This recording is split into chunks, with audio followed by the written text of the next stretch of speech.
Bháil an tosaí le ránbeag mar sin aire de heasa agus tar cúnagam.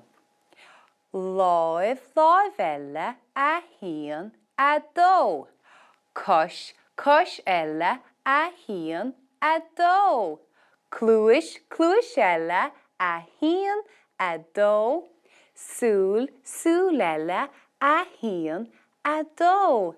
Ceann, srún, béal agus smig agus fiacla bána I mo bhéal iste. Nachra sé sin go háling. Nis, tá gá láimhain. An láimh heas agus an láimh chlé. Ú tú náí de chrochas ús? Cén láimh le na scríban tusa?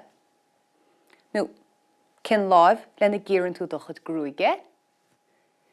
Cén láimh le na scuibann tú do chud fiacla fiú? Is deasóg mise, scríbim sé le mo láimh heas, ach seans gur citóg tú. Seans go scríbann tú le do láimh chlé. Caithimid súil ar chopla láimhanis ar a gláirbán. Nis, feiceann tú go neart pectarí os mo chóirann seo. Dúirtas a cúnagam sa anachtal ar láimh heas atá, nó láimh chlé. Fan go bhfeicimid. Chéad cheann seo. Crochsús do láimh, cos is geann seo.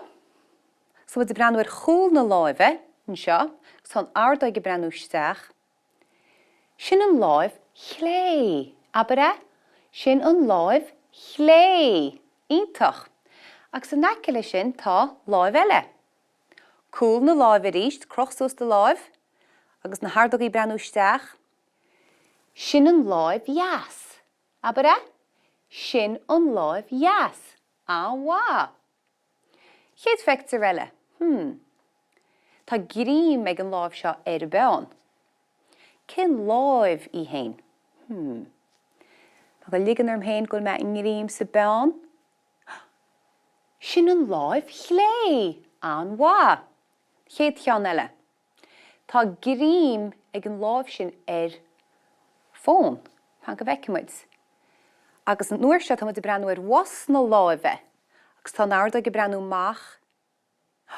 Sin an láimh heas. An bhá. An láimh heas. Fan go bhfeicimid an seo.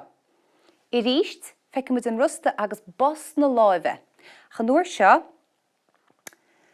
tá an ardóig go an tró seo. Sin an láimh chlé. Ítach, tú áhá an éibre seo mach. Agus an seo, cúl na láimhe ríist, agus an ardóig go an tró seo. Sin an láimh chlé. Ítach. Agus hálann sin, tá beirt a crath láimhin sin. Le cén láimh a chrainn tú láimhe?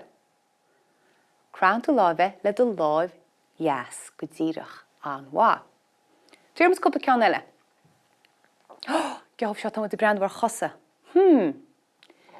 Meas tú cén chuis ó sí sa mróig sin? An go mreanna me sí sa mo go bróga hain.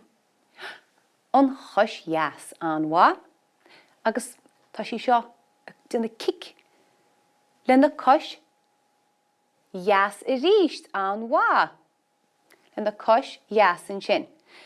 Agus fan go mreanóid ar an gúrán sin, agus a brenn ar sin an cois chlé nach cha.